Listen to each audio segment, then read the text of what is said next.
Hey, if you're looking to start off band classes in your studio, in your teaching business, and you just don't know where to start, it's a logistical nightmare, and you can't figure out how to entice people to pay for lessons plus bands or groups of any kind, then you want to watch this video. But here's just a quick peek at something that's going on in our building right now, and then I'll break it down and talk to you about it.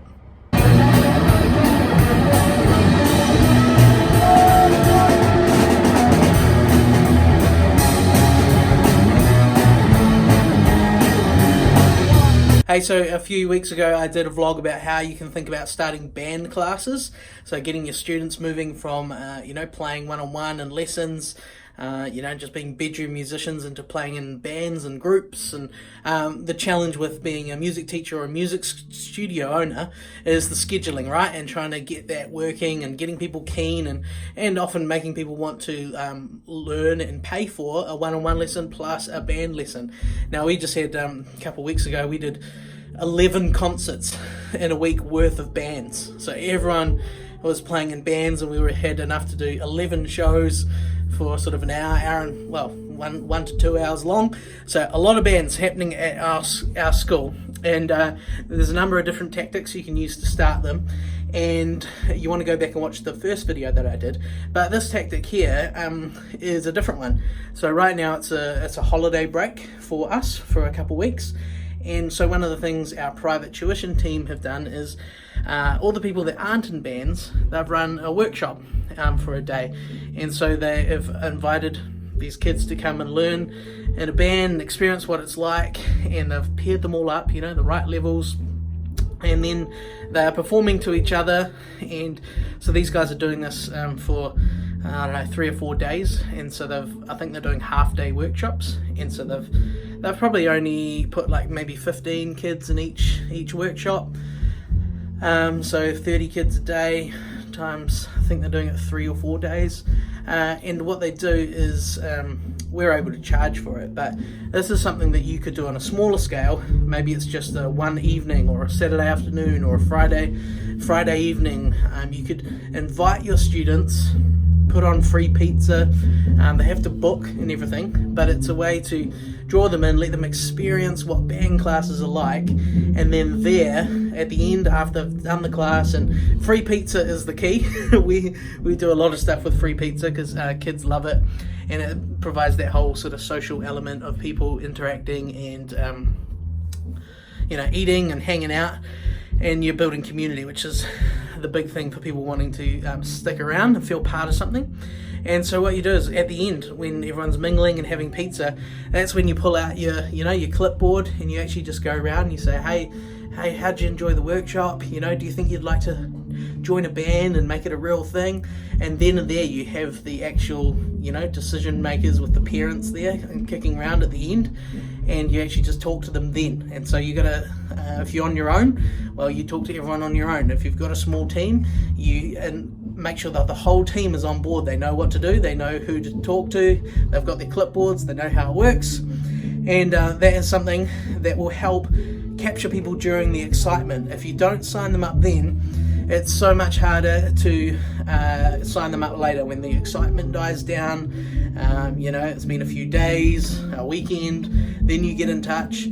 You want to sign people up in the moment. So that's one way you can think about starting not only bands but group classes as well. You can do the same with choirs, with ukulele groups, any sort of group.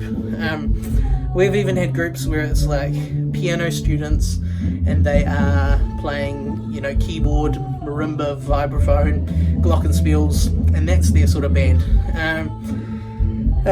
There's even been like pure just like jazz band, and the options are endless. You'll have barbershop, you'll have choir, just whatever applies to you. You can think about trying this out. So basically what you're looking for is to give people a taste, okay? Something that's not a huge commitment. It's a experience, it's a trial, and you make it cheap for that experience. So these guys are paying a fee for their half-day workshop. Previously we've done lots of stuff which has been free with free pizza, and it costs us money to do, but then that, hey, we're going to sign up people in bands and in groups, and so our hourly rate it's going to be awesome after that. So it's worth it on the long run. And remember, some of these things that you want to try, you're doing them because no one else has the guts to do that. So lots of your competition, they won't have the guts to put, $100 into free pizza and dedicate a night for free to put something on, plus the time to prepare it. And so if you can provide those experiences and take that sort of leap, the upsell is huge. But it takes, you putting out some free content, a free experience, or low cost, to get people in the door. So that's something you can do. Another idea you can do is on the workshop night, you can have an upsell, like or not an upsell, like a bonus. So you might say, hey, if you sign up tonight, I'll get you registered, you get a free movie ticket, or you get another free pizza voucher, or something like that.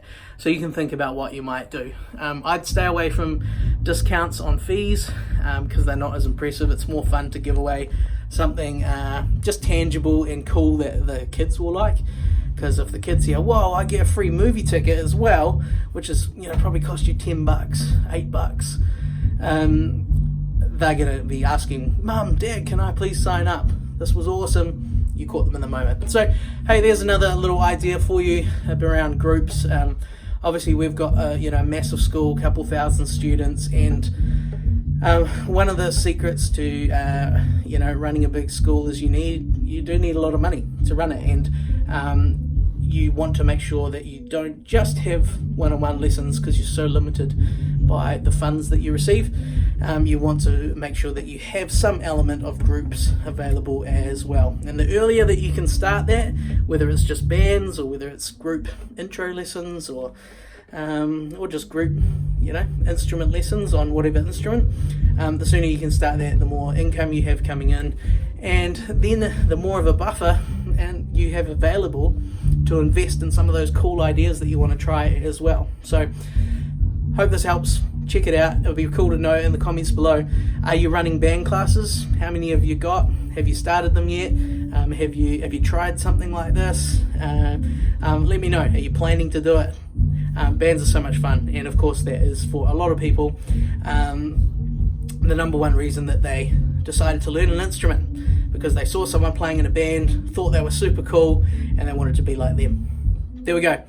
That's my thought. If you're not watching this at buildingmusicschool.com, please head over, grab some free resources, think about joining our BAM squad. If you're watching on YouTube, then please click the like button. That'd be awesome. Subscribe, and you hit the little bell, and you'll be notified when our next little video is up. Hey, thanks everyone. Take care.